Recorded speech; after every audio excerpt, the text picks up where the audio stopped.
Sega.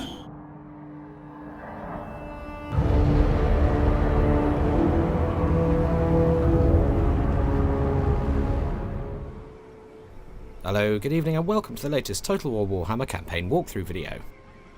Today we'll be looking at the vampire counts and some of their unique game mechanics, technologies and battlefield units. So here we are, 112 turns into a campaign, and we've had some real commotion so far. After planting our flag firmly in Sylvania and dominating the surrounding vamp factions of Tempelhof and Schwarzhafen, we sort of accidentally went to war with the Greenskins. Pretty much every resource we had was poured into beating back the 4 greenskin doomstacks and assorted heroes that attacked Sylvania, and war making the strangest of bedfellows, we actually managed to tie up a defensive alliance with the dwarfs as we had a major, highly aggressive mutual enemy. During that period, the dwarfs also confederated with Zufbar, nearly doubling their settlement and army count. And despite the fact that our corrupted lands were causing the dwarfs attrition, they chose to sally an army out of Zufbar to help us out in the defence of Waldenhof here. As you can see, the dwarfs now form a solid buffer between us and the greenskins, and they've been steadily rolling them south since, leaving us a period of relative calm in which to focus on expanding northward. We've taken the town of Essen from Ostermark, and we're now gearing up for an assault on Beckhafen.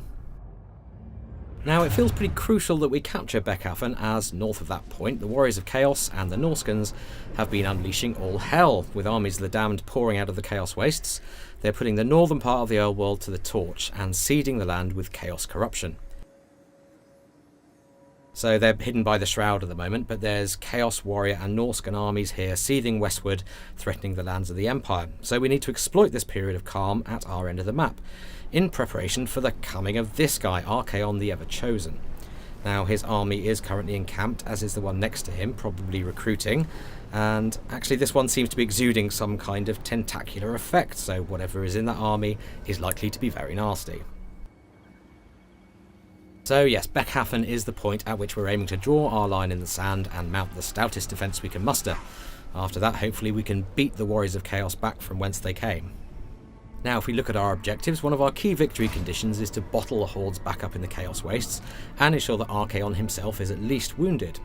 Now that's going to take some work, some powerful armies and some clever military manoeuvring.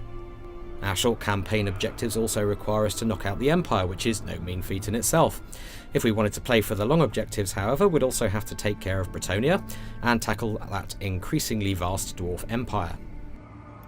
In terms of military might, we have a few armies in the mix, but less than we did have. After a recent and rather costly drive to max out our city development, we now have access to some of the highest tier units in the Vampire roster. Checking the building browser in our home city of Castle Drakenhof, you can see that we're now capable of recruiting Terrorgeists, Svargulfs and Hexwraiths. We're currently in the process of replacing our skeleton hordes with these much more powerful units provided by higher tier recruitment buildings, in effect trading quantity for quality. And as you might expect, our turn-by-turn army upkeep costs are therefore beginning to spiral. We're now in a situation where we really need to make some land grabs, and these northeastern human territories are our best hope for that. Recruitment for the Vamps is done in 2 ways. Like any race, you can of course recruit units from buildings that you've built in certain provinces. The second way is to raise the dead, and this is done instantly. You get them the turn that you raise them. Now, corpses are plentiful in the old world, and wherever your lords are, they'll be able to raise from a limited pool of low-tier zombies and skeletons, which will replenish over time. However, large battles with high death tallies tend to seed the ground with a surfeit of corpses, increasing the odds of higher level undead appearing in the pool, and once the dust of the conflict has settled, you'll get an epic battle site marker like this one. Assuming you've already unlocked access to higher tier unit types through your buildings already, and if the sheer number of corpses resulting from such a huge battle is high enough, you may be able to raise those elite units from the ground. Manfred here is next to one such battle site, and you can see that the number of dead generated in this battle must have been pretty high because he has access to a much wider range of units, including Crypt Ghouls and Black Knights. Now, this isn't just a convenient way to bolster your armies with better quality troops when you're far from home. It also gets you thinking about how to generate rich, non-civic recruitment zones on the map. Maneuver 2 powerful enemies into war with each other through some Machiavellian diplomacy, draw them into mass conflicts like this, and your armies can benefit from the plentiful dead. Heinrich Kemmler was the legendary lord we chose to begin this campaign with. Manfred only came on the scene recently, and here he is besieging Beckhafen. He's up to level 12 now, and we've put a lot of points into his Lore of Vampires spell chain. If we want to see how those spells look in combat, we can simply right-click them and get an animated view of the spell at work in the spell browser.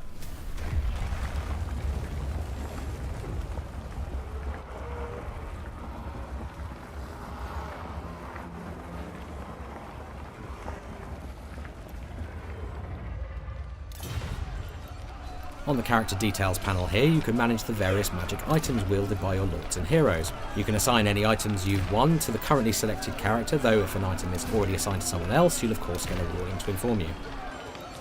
Technology-wise, we're making good progress researching the 4 vampiric tomes. The Book of Archon here brings buffs to zombie and skeleton units, along with Graveguard and Black Knights. De Noiro's Blasphemous Bestiary brings improvements to various bestial units such as Fellbats, Direwolves and Vargheists. Master of the Swarm is actually an excellent early win, as it brings some much needed survivability to your otherwise unarmoured and slightly brittle Fellbats. The Lamian Book of Blood improves many campaign game aspects such as growth, diplomacy and the spread of vampiric corruption. Now, corruption is obviously a really important part of the Vampire Counts gameplay, and you can find plenty of detail on that in our recent Rally Point video. And finally, we're just beginning to make headway into the Liber Necronomica, which improves Crypt Ghouls and Horrors, Cairn Wraiths, Hex Wraiths, and reduces army attrition damage, which is super helpful when your armies are marching on uncorrupted or chaos-corrupted ground. We're currently researching Soulbinder in order to reduce the recruitment and upkeep costs of our newly available Hex Wraith cavalry, as they are expensive units, but as you'll see, there are some very good reasons for that. Among other fearsome high-tier undead units, Manfred is marching with some Hexwraiths in tow, so let's take a closer look at them. While the physical stats of the Hexwraiths don't look all that meaty in terms of raw numbers, it's their various traits which make them uniquely powerful. First off, they have super high physical resistance, making them all but immune to regular or non-magical damage. They also cause terror, which brings a major morale debuff to whoever they're fighting. But it's their attacks which are perhaps their most impressive aspect, as they do a combination of armour-piercing, flaming and magical damage, the latter ignoring the majority of regular armour and enabling Hexwraith to literally scythe their way through most unit types. In short, these are some of the best cavalry in the game, and that is reflected in their high upkeep cost. And Manfred is also fielding a Terrorgeist, and this really is the pinnacle of the Vampire Counts roster. A winged, terror-causing behemoth, it has poison attacks and does a staggering 280 points of armour-piercing damage. And as if that wasn't enough, it's also capable of regenerating hit points during the course of a battle. Being a desiccated bag of magically bound bones, however, it is somewhat susceptible to fire damage. So if you're facing one in battle, your flame spells will definitely have a priority target. Okay, we're going to leave Heinrich and the Vampire Counts there for now. Tune in again soon when we'll be taking a closer look at these terrifying high-tier undead units in battle.